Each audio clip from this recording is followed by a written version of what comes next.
Hello மக்களே! நான் இப்போ வேன்கூவர் கனடால என் பையனோட வீட்டுக்கு வந்திருக்கிறேன். தீபாவளி வருதுடாம், லைட்டிங் செட்டப்ஸ்லாம் பண்ணணும்னு சொல்லிட்டு இருந்தேனக்கா. அம்மா ஊரோட ஒத்துப்போமா, ஆ நம்ம ஹாலோவீனுக்கு செட்டப் பண்ணலாம்னு சொல்லிட்டு அதில் இறங்கிட்டோம் இப்போ. இங்கே ரொம்ப கிராண்டா செலிப்ரேட் பண்ணுறாங்க. நான் இப்போ பக்கத்து தெருவில் எப்படி செலிப்ரேட் பண்ணியிருக்காங்கன்னு ஒரு வீட்டை காட்டுறேன். எனக்கு தெரிஞ்ச வரைக்கும் இது வந்து ஒரு 2000 இயர்ஸ்க்கு முன்னாடி கெல்டிக்குங்கிற கம்யூனிட்டி இண்டோ யூரோப்பியன் பீப்புள் வந்து அவங்க நவம்பர் 1 தான் வந்து நியூ இயரை செலிப்ரேட் பண்ணுவாங்க.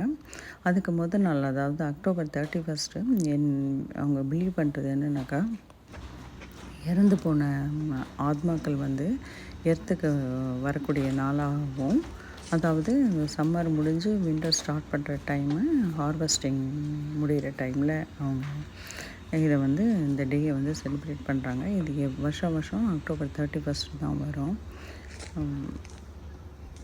அவங்க அந்த ஸ்பிரிட்டிட்டேருந்து இவங்கள ப்ரொடெக்ட் பண்ணுறதுக்காக இவங்கள வந்து கொஞ்சம் அருவருக்கு உள்ள ஒரு டைம் ஒரு மாதிரி உள்ள ட்ரெஸ்ஸுகள், அதாவது அனிமல் ஹெட்டு உள்ள ட்ரெஸ்ஸஸ்ஸு, பான்ஃபயர் அந்த மாதிரிலாம் வச்சு இவங்க வந்து ஸ்பிரிட்டுக்கிட்ட வந்து தங்களை காப்பாற்றிக்கிற மாதிரி பண்ணக்கூடிய நாளாக இதை அவங்க வந்து செலிப்ரேட் பண்ணுறாங்க.